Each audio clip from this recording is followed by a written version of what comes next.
बिहार चुनाव को लेकर महागठबंधन तैयारियों में जुटा हुआ है। वहीं आरजेडी ने मोहम्मद शहाबुद्दीन के बेटे ओसामा शहाब को सिवान की रघुनाथपुर विधानसभा सीट के इस बार अपना प्रत्याशी बनाया है और टिकट दिया है। शहाबुद्दीन के बेटे को टिकट मिलने पर केंद्रीय गृह मंत्री अमित शाह ने आरजेडी पर जमकर निशाना साधा है।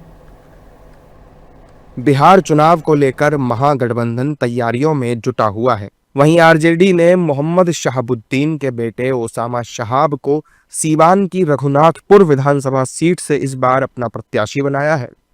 शहाबुद्दीन के बेटे को टिकट मिलने पर केंद्रीय गृह मंत्री अमित शाह ने आरजेडी पर जमकर निशाना साधते हुए कहा कि मैंने आरजेडी की सूची देखी, उसमें शहाबुद्दीन के बेटे का नाम है। अगर आरजेडी आज भी शहाबुद्दीन के बेटे को टिकट दे रही है तो क्या बिहार सुरक्षित रह सकता है? अगर बिहार को सुरक्षित रखना है तो मोदी जी और नीतीश जी की ही सरकार लानी होगी।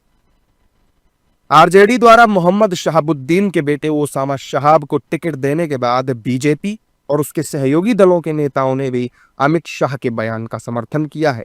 इस दौरान उन्होंने कहा कि लालू यादव ने इन्हीं की वजह से बिहार में 15 साल जंगल राज कायम किया है। निश्चित रूप से कांग्रेस या आरजेडी या उनके सहयोगी दल या जिस ठगबंधन या राजनीतिक गठजोड़ की बात वो करते हैं, उसमें अपराधियों को टिकट देना ये उनकी मजबूरी बन गई है, क्योंकि ये सारी पार्टियां अपराधियों के चंगुल में काम कर रही हैं। ये केवल एनडीए या भारतीय जनता पार्टी ही ऐसी पार्टी है जो आतंकवादियों से या इस तरीके के लोगों से लोहा लेती है। ये अपराधी भरे पड़े हैं और टिकट देना इनकी मजबूरी है। तो जो बात श्री अमित शाह जी ने कही है वो बिल्कुल सत्य है कि अगर ऐसे लोग सत्ता में आए तो बिहार एक बार फिर जंगल राज के दौर में चला जाएगा। आप देख लीजिए, इसी टाइप के एलिमेंट के साथ 15 साल जिसको जंगल राज कहते हैं, इस सब के सिंबल थे ये लोग। इसी वजह से कितने लोग बिहार छोड़ के भाग गए। पूरे देश और दुनिया में बिहारियों का जो अपमान हुआ, बिहारी बोलने में शर्म लगा, यही सब लोग थे। तो इस पार्टी का कल्चर कहाँ बदला? वही लोग हैं। ये कहाँ से ये बोलते हैं कि बिहार में परिस्थिति बदलेंगे, सुधार करेंगे। इस टाइप के लोग अगर राजनीति में आते हैं, उनको टिकट मिलता है, तो सोच लीजिए कैसा सुशासन इस बिहार में देंगे। देखिए, रीजनल पार्टीज जो हैं, जैसे आरजेडी है, कांग्रेस है,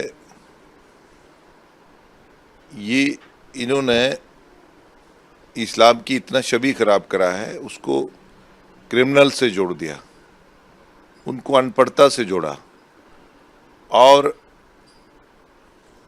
ऐसे लोगों को ये टिकट देते हैं जिन्होंने पूरे देश के मुस्लिम्स को बैकवर्ड रखा, अनपढ़ रखा, क्रिमिनल्स के साथ जोड़ा। ये कांग्रेस के और आरजेडी के या बाकी रीजनल पार्टी के खून में है। वहीं दूसरी ओर कांग्रेस सांसद तारिक अनवर ने ओसामा शहाब को टिकट मिलने पर अपनी प्रतिक्रिया दी। उन्होंने कहा है कि शहाबुद्दीन का अपना अलग युग था, लेकिन उसकी सजा उसके बेटे को मिलेगी तो ये अन्याय है।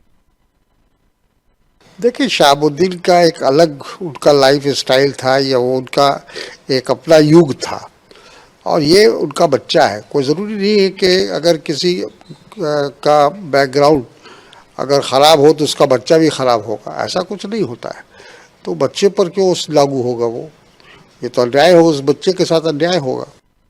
सीवान विधानसभा सीट से आरजेडी के हरिशंकर यादव विधायक हैं। उनका इस बार यहां से पार्टी ने टिकट काट दिया है। ओसामा शहाब को टिकट मिलने पर बीजेपी और जेडीयू दोनों हमलावर हैं। वहीं विपक्ष ने इस मामले पर अभी तक कोई प्रतिक्रिया नहीं दी है।